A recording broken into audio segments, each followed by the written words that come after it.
Siklus hidup nyamuk. Informasi siklus hidup nyamuk merupakan hal penting yang perlu ketahui. Dampak terhadap kesehatan sangat dahsyat menimbulkan kejadian luar biasa. Hal ini baik untuk dipahami sebagai langkah pencegahan terhadap risiko penularan berbagai jenis penyakit melalui gigitan nyamuk. Kata Edi Sudarto, asal Bengkalis mahasiswa Universitas Hang Tuah Pekanbaru. Saat mendampingi petugas Puskesmas Meskom ke rumah warga tanggal 9 Maret 2022. Nyamuk bisa menjadi perantara berbagai penyakit, dan jenis virus dan parasit penyebab penyakit tersebut dapat masuk ke dalam tubuh manusia melalui gigitannya. Misalnya penyakit DBD, cikungunya, malaria, dan kaki gajah ditularkan oleh nyamuk. Dikatakan Edi Sudarto bahwa nyamuk termasuk jenis serangga dalam ordo Dipteral. Dari kelas Insecta, nyamuk mempunyai 2 sayap bersisik, tubuh yang langsing, dan 6 kaki panjang. Nyamuk mengalami 4 tahap dalam siklus hidup, yaitu mulai dari telur, larva, pupa, dan dewasa. Berikut ini semak ulasan mengenai nyamuk memiliki daur hidup yang mirip satu sama lain sebagai berikut. 1. Telur. Daur hidup nyamuk diawali dari telur nyamuk, yang dikeluarkan oleh nyamuk betina dewasa. Nyamuk betina dewasa bisa bertelur hingga 100-300 butir sekaligus. Nyamuk ini biasanya senang bertelur di tempat berair seperti bak, ban atau ember bekas, wadah penampung air dispenser, atau pot bunga yang airnya jarang diganti. Telur nyamuk bisa bertahan hingga sekitar 8 bulan di lingkungan yang kering.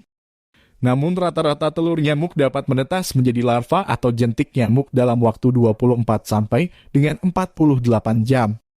Lamanya telur nyamuk untuk menetas tergantung pada suhu air dan lingkungan tempat nyamuk bertelur.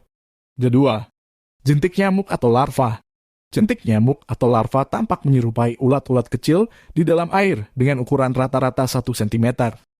Jentik bisa hidup di air dalam kurun waktu 4-14 hari, tergantung suhu air. Jentik nyamuk mendapat asupan makanan dari mikroorganisme, atau sisa-sisa makanan yang terdapat di dalam air, dan bisa berganti kulit sebanyak beberapa kali, sebelum berubah menjadi pupa. 3. Pupa. Pupa atau kepompong nyamuk juga masih hidup di air.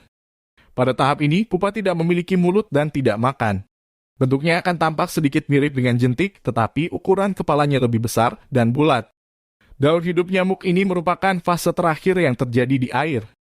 Pupa biasanya akan bertahan di dalam air selama kurang lebih 1 hingga 4 hari, kemudian berkembang menjadi nyamuk dewasa. 4. Nyamuk dewasa. Setelah menjadi dewasa, nyamuk betina akan menghisap darah manusia dan hewan untuk hidup, dan mencari sumber air untuk bertelur. Sementara itu, nyamuk jantan akan bertahan hidup dengan mengonsumsi nektar bunga. Ketika menghisap darah, nyamuk akan menusuk kulit dan menyuntikkan air liurnya ke aliran darah manusia. Saat kulit tergigit, sistem imunitas tubuh manusia akan bereaksi untuk membasmi air liur nyamuk yang dianggap sebagai benda asing. Itulah sebabnya gigitan nyamuk dapat menimbulkan reaksi berupa kulit gatal, kemerahan, dan bentol-bentol.